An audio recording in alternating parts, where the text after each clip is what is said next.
छोड़ करके पूरे समाज को छोड़ करके 2 ही दिन के लिए क्यों न जाओ, लेकिन जाना तो पड़ता ही है।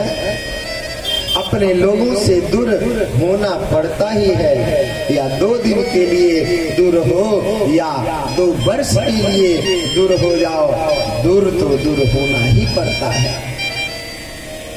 आखिर क्या कारण है?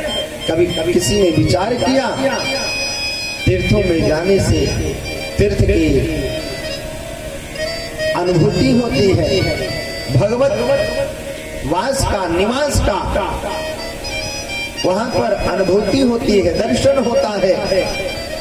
महाराज संतों के दर्शन होते हैं, जो एक से बड़े साधक हैं, उन लोगों का दर्शन होता है तीर्थों में जाकर के। तीर्थी कुर्वन्ति तीर्थानि, जो तीर्थी व्यक्ति होते हैं उनका तीर्थों में जाकर के हम दर्शन प्राप्त करते हैं। उनके श्रीमुख का दर्शन, उनके वाणी से कुछ श्रवण करने को मिलता है, और वहीं उस तीर्थ के बारे में, उस तीर्थ के अनुभव को बताते हैं। आज के दिन में अनेक तीर्थों में अनेक एक से एक बड़े से बड़े योगी, बड़े से बड़े साधक निवास करते हैं। हम और आप भले ही न पहचान पाए, लेकिन वो तीर्थी, वो संत, वो भक्त अपने मन को सब जगहों से खींच करके ला करके तीर्थ में अपने आप को समर्पण कर दिया। हिमालय में आज भी हजारों की संख्या में, क्या महाराज, जिनकी गणना नहीं हो सकती है, ऐसे ऐसे संत और महापुरुष पड़े हैं। बद्रिका आश्रम में हमने देखा है, जो कई वर्षों से रहते हैं। हमको भी सौभाग्य मिला है उन महापुरुषों का दर्शन करने का। और जितने पुराने संत हैं महाराज, वो सब कहते हैं कि पता नहीं कितने वर्षों से है।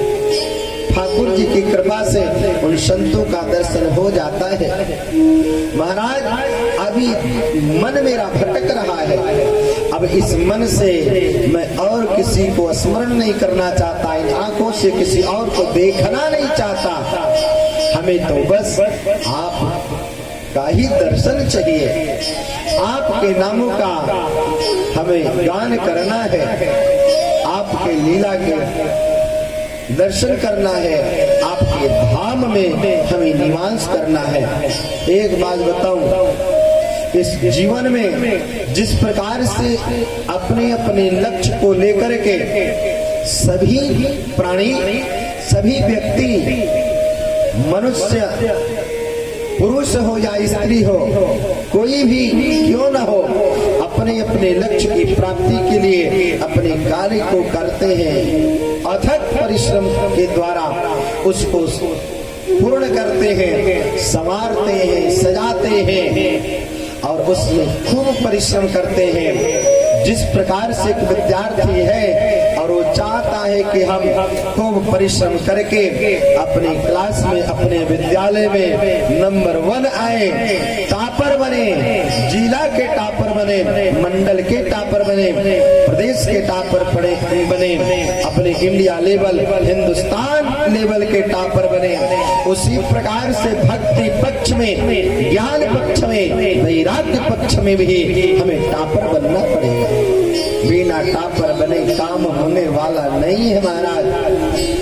जीवन में 2 चीज बहुत सुंदर होनी चाहिए, 2 चीज अच्छा हो। सबसे पहला, जन्म अच्छा होना चाहिए। जन्म अच्छा होने का तात्पर्य कि जन्म अच्छे कुल खानदान में होना चाहिए, अच्छे लोगों के बीच में होना चाहिए, है? तभी तो बच्चा संस्कारवान बनेगा। नहीं तो देख लीजिए कैसे कैसे लोग हैं, अरे वो बच्चों को क्या संस्कार देंगे महाराज, स्वयं संस्कार विहीन है, संस्कारहीन है। न बोलने का संस्कार, न बैठने का संस्कार, न चलने का संस्कार, न खाने पीने का संस्कार, कोई मर्यादा का ख्याल नहीं। आजकल बड़ी समस्या इस बात की है कि अपनी कमी लोग कोई नहीं देखता, अपने बच्चों की कमियां लोग देखने लगते हैं। महाराज बेटा मेरा कहाँ नहीं मानता, बहू मेरी कहाँ नहीं मानती, अरे बहू कहा क्यों नहीं मानेगी, बेटा कहा क्यों नहीं मानेगा। और यदि नहीं मान रहा है तो हमने उसके परवरिश में कुछ कमी किया। ये उसकी कमी नहीं है, ये हमारी कमी है। हम खुद संस्कार युक्त रहेंगे तो हमारे बच्चे जरूर संस्कार युक्त रहेंगे। शायद कोई बच्चा इधर उधर चला जाए, नहीं जिसके माता पिता बाप महतारी परिवार के लोग संस्कार युक्त रहते हैं, संस्कार से बंधे रहते हैं, उसके बच्चे इधर उधर जाए। जन्म अच्छे कुल खानदान में होना चाहिए और जन्म के बाद मृत्यु अच्छी होनी चाहिए, मृत्यु अच्छी जगह पे होनी चाहिए। अच्छा एक बात बताओ, आप लोग विचार करें, मैं क्यों कह रहा हूं कि मृत्यु अच्छी होनी चाहिए। आप लोग देखते हैं लोग बीमार पड़ जाते हैं यार, बीमार पड़ने के बाद लोग उस स्थिति में आ जाते हैं कि बचेगा नहीं कोई, जो बीमार है वो बचेगा नहीं। फिर भी परिवार के लोग, परिवार के जन, बेटा बेटी पुत्र पौत्र, ये सारे लोग डॉक्टर के पास ले जा करके दवाइयाँ दिलाते हैं। क्यों? क्योंकि हमारे माता पिता स्वस्थ हो जाए। डॉक्टर जब जवाब दे देता है जब ये बचने वाले नहीं है, फिर भी बच्चों के मन में संतुष्टि नहीं होती है और अंतिम आस समाप्त होने के बाद में दवा दिलाते रहते हैं, औषधियाँ दिलाते रहते हैं। क्यों? क्योंकि मरे तो अच्छे से मरे। मृत्यु हो तो अच्छी मृत्यु हो। अच्छी मृत्यु उसे कहते हैं अपने लोगों के बीच में, भगवत धाम में, तीर्थ में भगवान का नाम स्मरण करते हुए। पितामह भीष्म कहते हैं, पितामह भीष्म के शब्दों में श्री सुत जी ने निवेदन किया शौनकादिकों से, ऋषियों भीष्म जी जब अपने अंतिम अवस्था में चल रहे थे, पांचों पांडवों को लेकर के भगवान श्री कृष्ण उनके पास गए और भगवान ने पितामह भीष्म को प्रणाम किया। सारे पांचों पांडव प्रणाम किए। पितामह भीष्म को इच्छा मृत्यु प्राप्त थे और महाभारत युद्ध समाप्त हो गया। पांचों पांडव विजयी हुए, युधिष्ठिर हस्तिनापुर के नरेश बनने वाले हैं। श्री कृष्ण ने लेकर के आए पितामह भीष्म के पास कुछ उपदेश दिलाने के लिए और पितामह से निवेदन भी करते हैं, आपका पौत्र अब इस हस्तिनापुर के सिंहासन पर आरूढ़ होने वाला है, इसको कुछ उपदेश दे महाराज। पितामह भीष्म ने कहा मैं उपदेश करूं, उससे पूर्व आप मेरे सामने आ जाएं। हे केशव, हे गोविंद, आप मेरे समक्ष आइए। भगवान ने कहा क्यों? बोले मैं जानता हूं मुझे इच्छा मृत्यु प्राप्त है और इच्छा मृत्यु प्राप्त है तो मैं जब चाहूंगा तब मरूंगा, मुझे कोई रोक नहीं सकता। लेकिन जब मेरे सामने इस पूरे त्रैलोक के मालिक, पूरे त्रैलोक के कल्याण करने वाले जगत पिता, जगदाधार, जगत नियंता, अकारण करुणा बरुणालय परम पिता परमेश्वर आप, द्वारिकाधीश आप आ गए हैं, तो मैं तो सोचता हूँ कि आपके सामने ही मेरी मृत्यु हो। और पितामह भीष्म ने क्या कहा है, हे कृष्ण सामने आ जाओ, सामने खड़े हो जाइए, मैं आपको अपने नेत्रों से मुस्कुराते हुए देखना चाहता हूँ। सदैव देवो भगवान प्रतीक्षता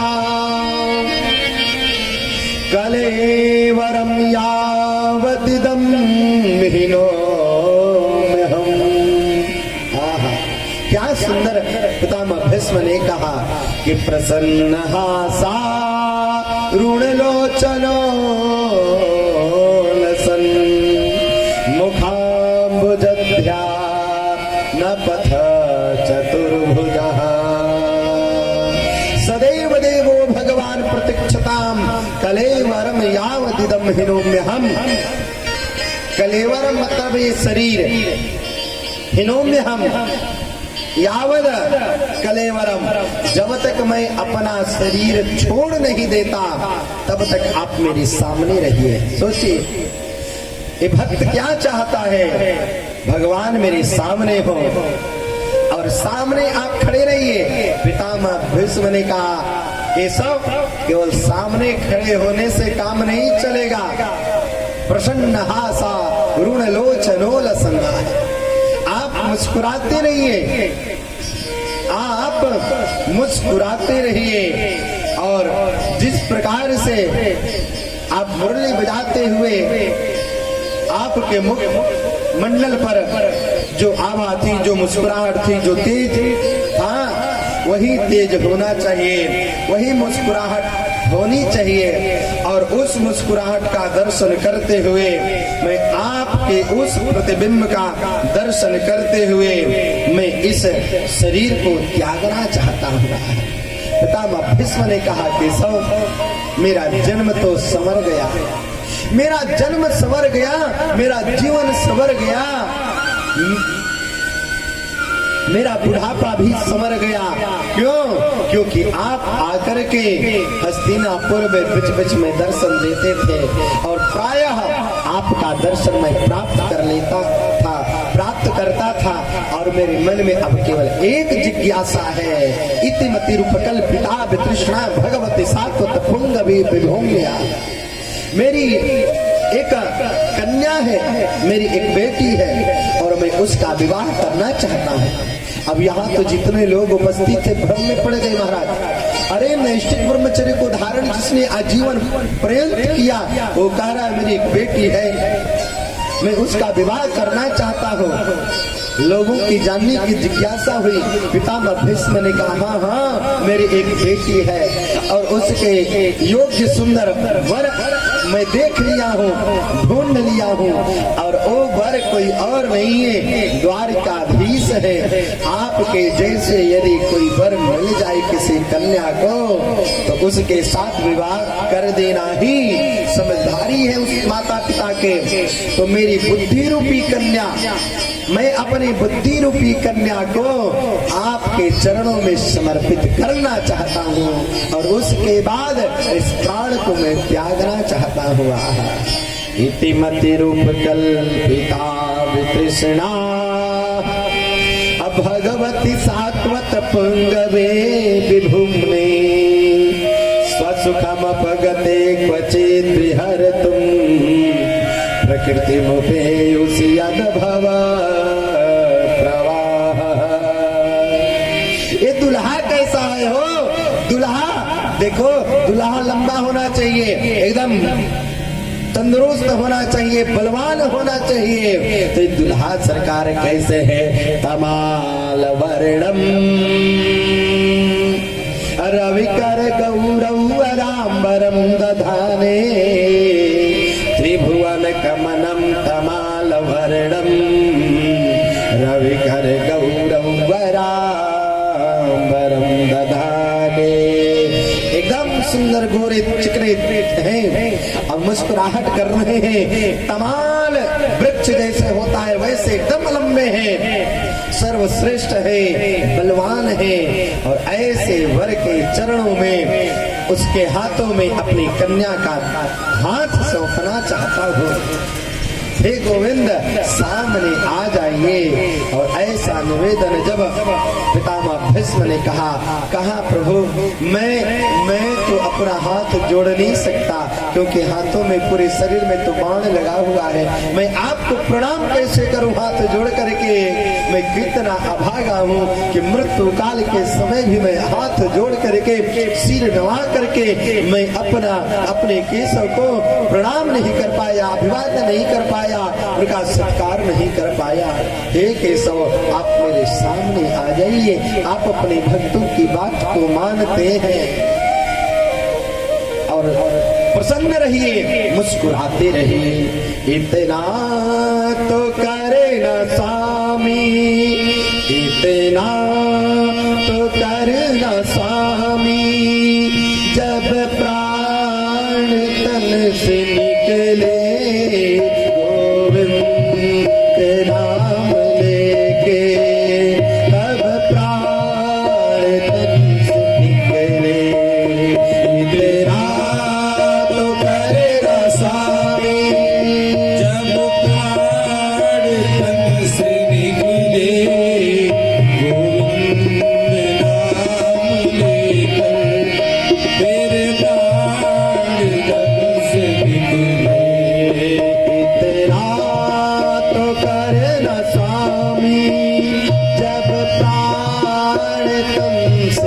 निकले गोविंद नाम लेके तब प्राण तन से निकले।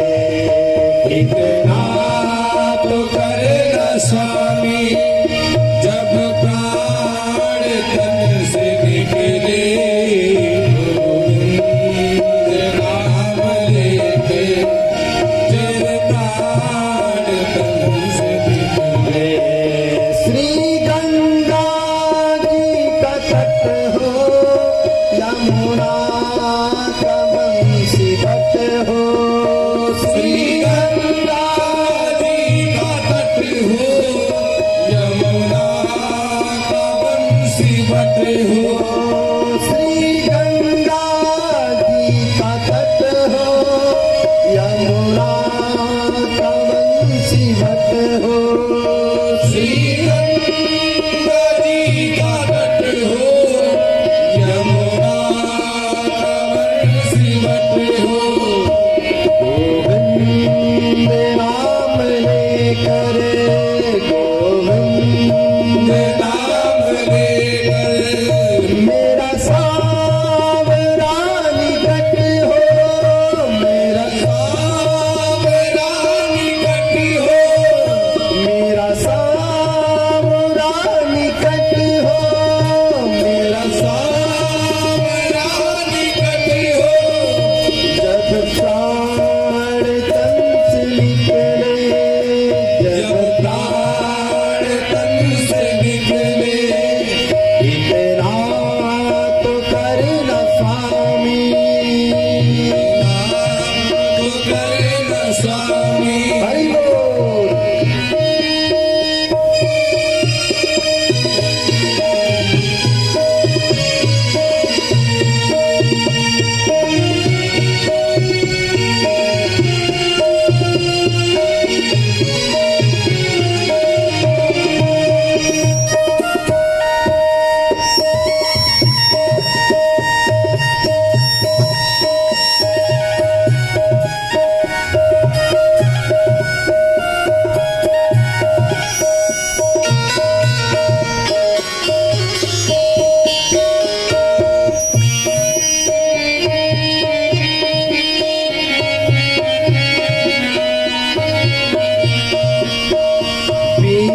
पीताम्बरी कसी हो छवि मन में ये बसी हो।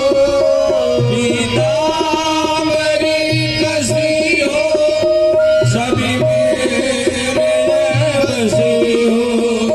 होठों पे कुछ हंसी हो। होठों पे कुछ हंसी हो। होठों पे कुछ हंसी हो।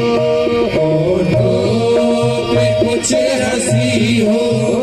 जब प्राण तन से निकले गोविंद नाम लेकर ये प्राण तन से निकले। इतना तो करना स्वामी जब प्राण तन से निकले गोविंद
हो श्री गंगा जी का तट हो, यमुना का बंसीबट हो, श्री गंगा जी का तट हो, यमुना का बंसीबट हो, मेरा सावरा निकट हो, जब प्राण तन से निकले, मेरा सावरा निकट हो, जब प्राण तन से निकले, मेरा सावरा निकट हो, जब प्राण तन से निकले, मेरा सावरा निकट हो, जब प्राण तन से निकले, इतना तो करना स्वामी,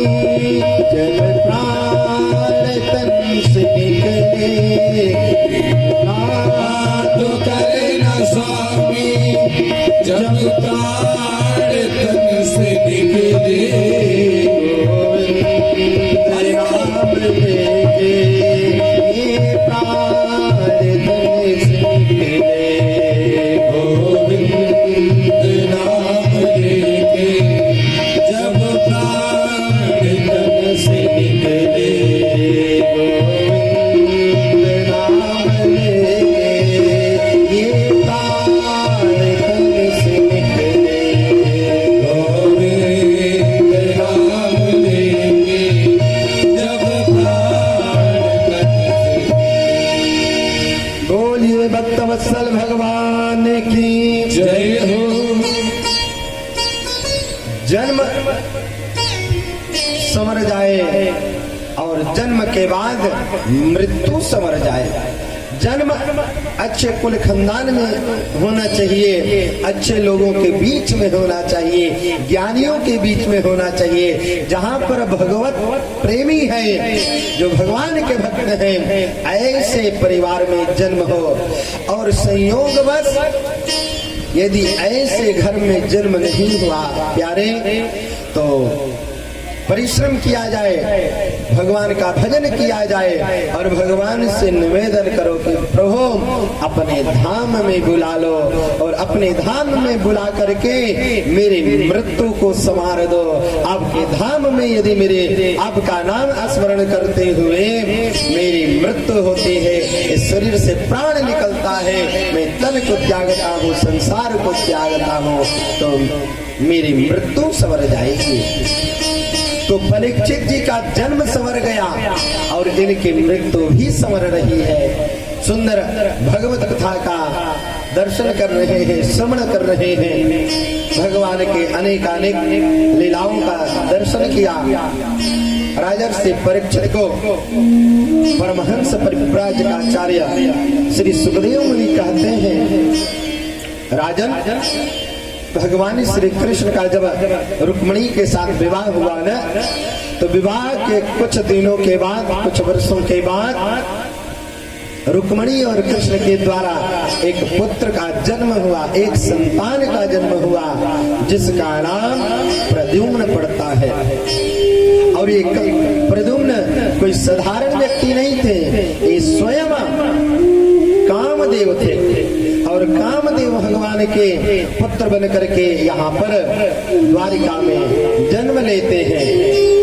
श्री सुखदेव मुनि ने कहा, राजर्षि, कामस्तु वासुदेवांसो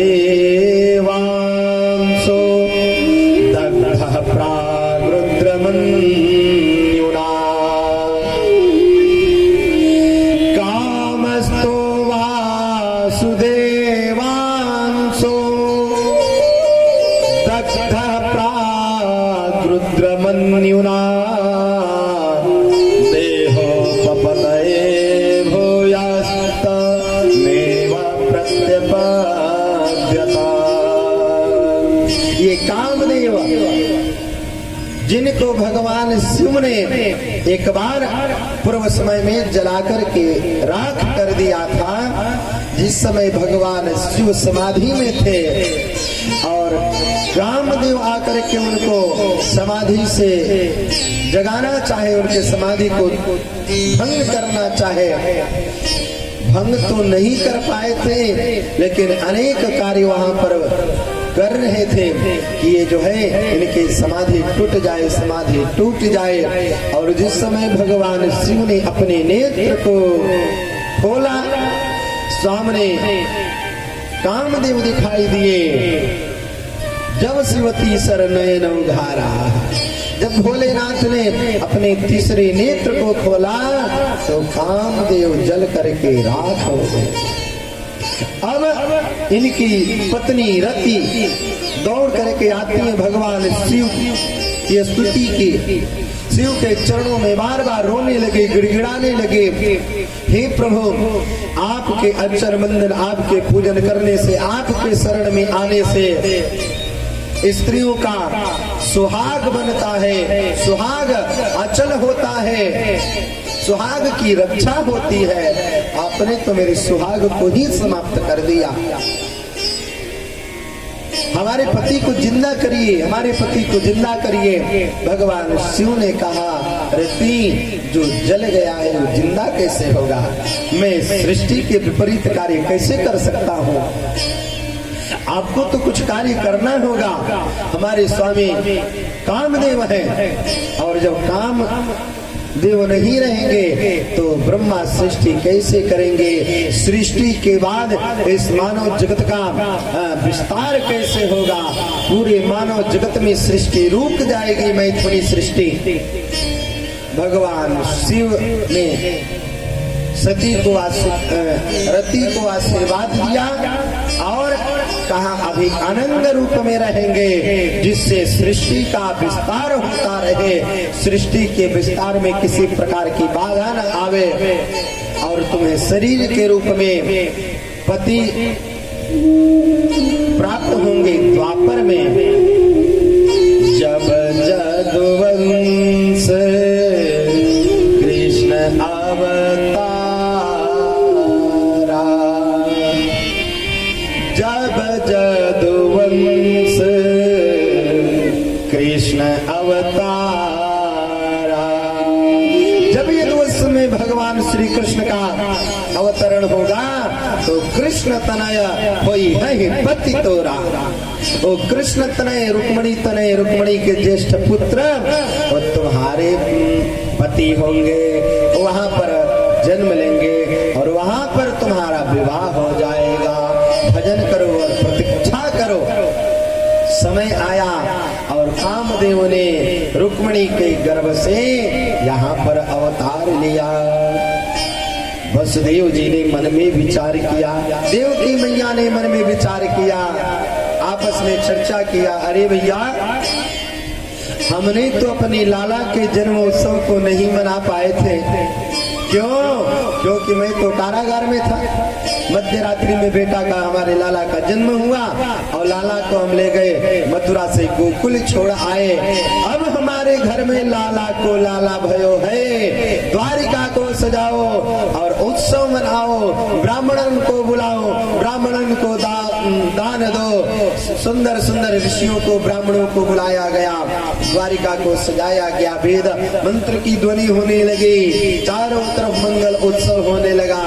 और उसी उत्सव के अंदर एक संबरासुर नाम का असुर है, जिसको प्रद्युम्न के हाथों मरने का श्राप प्राप्त है और इसे पता है कि कृष्ण के जो ज्येष्ठ पुत्र रुक्मिणी के होंगे वही कामदेव हैं और उनके द्वारा मैं मारा जाऊंगा। इसलिए वो कई वर्षों से प्रतीक्षारत था और इस उत्सव में भाग लेकर के प्रवेश करके और महल में प्रवेश किया।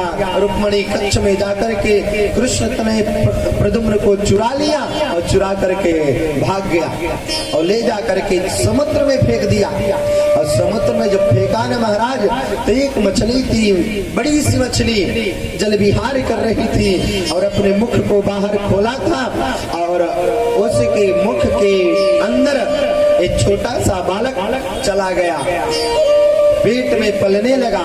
एक दिन मछुआरों ने जाल फेंका और संयोगवश वो भी मछली उसी जाल में फंस गई जिसमें प्रद्युम्न पल रहे थे। राजन, उस मछली को बेचने के लिए मछुआरे निकल पड़े और उस मछली को बेच दिया गया और संयोग से सम्रासुर के ही राज्य में उसके प्रजा लोग खरीद लिए, उसके सैनिक लोग खरीद लिए। और जब उस मछली को काटना शुरू किया, उसके अंदर से एक सुंदर बालक निकला और वो बालक महाराज सम्रासुर को दिया गया। सम्रासुर की एक दासी थी जिसका नाम मायावती, और उस दासी को कोई संतान नहीं था।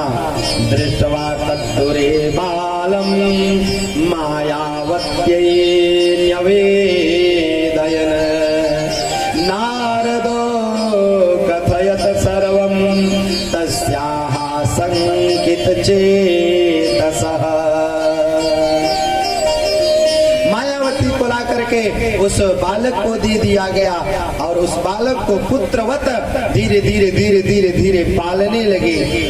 एक दिन देवर्षि नारद उस सम्रासुर के राज्य में आए, महल में प्रवेश किए, सम्रासुर से मिले और उसकी दासी मायावती के पास चले गए मिलने के लिए। और मायावती को देखा कि ये तो अपने पति को ही पुत्रवत वात्सल्य प्रदान कर रही है, पाल रही है, पोस रही है।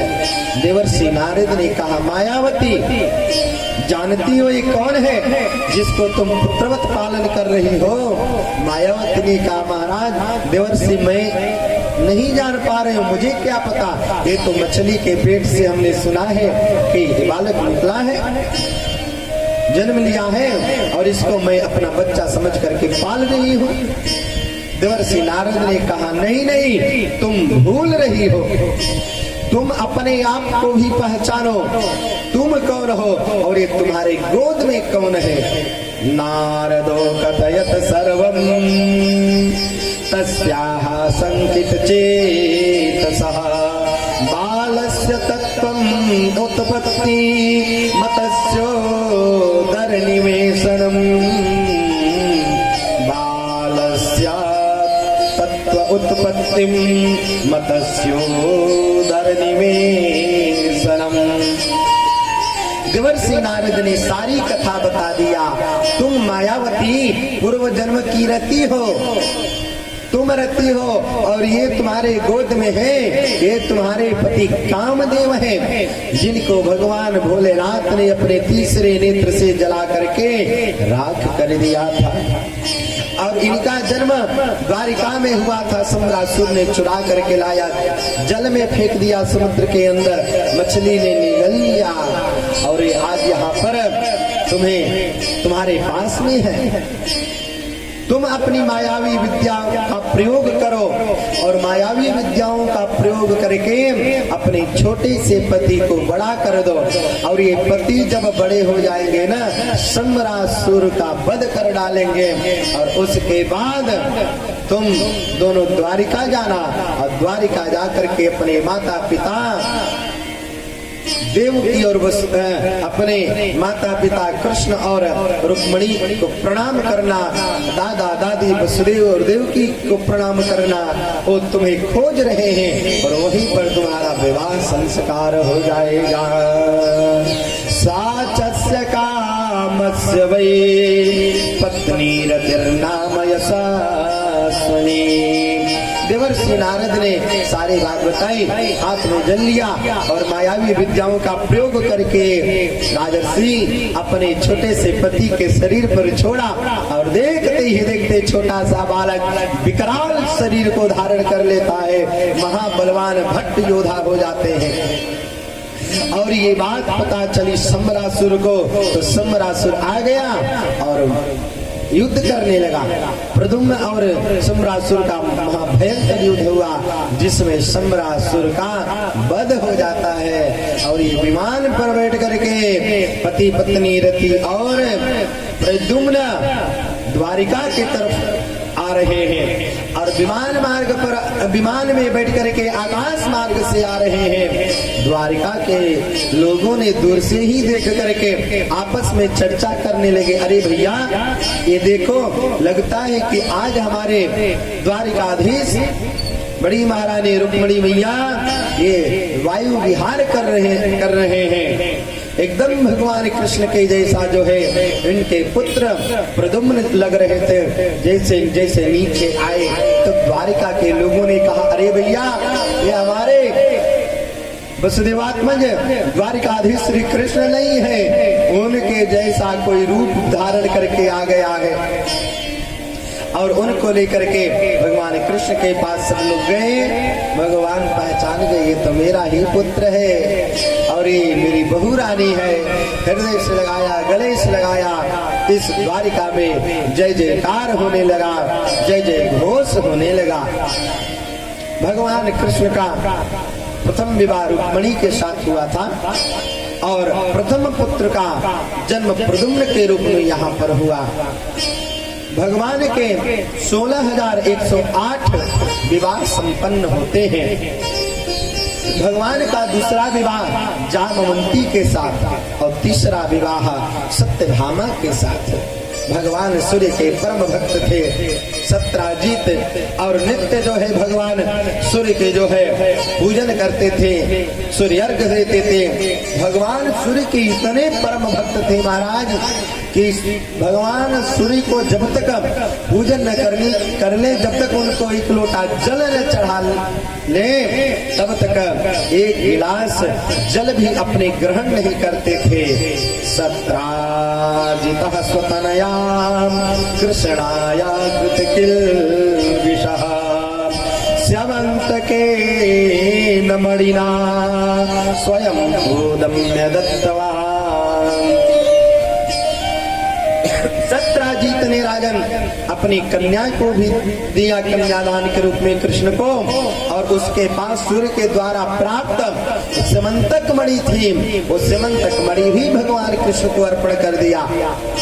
अब राजर्षि परीक्षित ने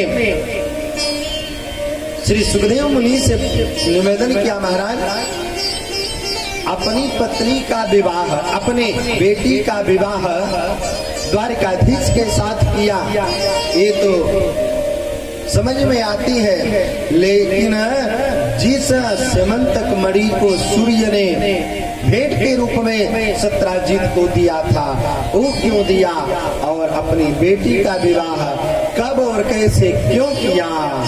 सत्राजितः किम करोद ब्रह्मण कृष्णस्य किल विषम् स्यमन्तकः कुतस्तस्य कस्मात् दत्ता सुता हरे।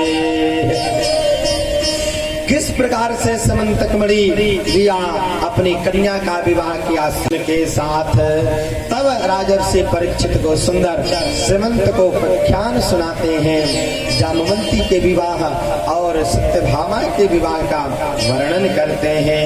राजन आसित सत्राजितः सूर्यो भक्तस्य परमः सखा प्रीतस्मै मणिं प्रादात् सूर्यास्तुष्टः स्यमन्तकम्। प्रसन्न होकर के भगवान सूर्य ने एक दिन सत्राजित से कहा, हे सत्राजित, मैं तुमसे प्रसन्न हूँ। देखो तुम मेरे मित्र भी हो और मेरे भक्त भी हो। मैं तुमसे ये चाहता हूँ कि कुछ मुझसे भेंट के रूप में, उपहार के रूप में मुझसे प्राप्त कर लो। जो तुम्हारे मन में इच्छा हो तुम कहो, मैं तुम्हें दे दूंगा।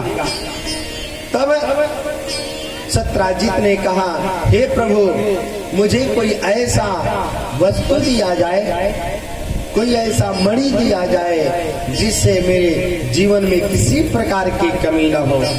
तब भगवान भुवन भास्कर सूर्य नारायण ने स्यमंतक मणि दिया, और स्यमंतक मणि का प्रभाव ये है महाराज कि ये रोज जो है दीने दीने स्वर्ण भारान अष्टौ सृजते प्रभो। प्रत्येक दिन जो है 8 भार जो है सीमंतक मणि स्वर्ण के मोहरे प्रदान करती है इस 17 जीत को, और उस मणि को जो है अपने पास रख लिया। नित्य जो है इतने स्वर्ण के मोहरे प्राप्त होते हैं। और ये बात द्वारिका के लोगों को पता चले तो कुछ लोगों ने अपने मन से ही विचार करके आपस में चर्चा करके कि देखो ये बहुत कीमती मणि है, इससे इतना धन निकलता है कि धन जो प्राप्त होता है ये धन यदि राजकोष में रहे, ये मणि महाराज द्वारिकाधीश के पास यदि ये मणि रहती है तो इससे प्राप्त होने वाला धन प्रजा के लिए काम में आएगा ये धन।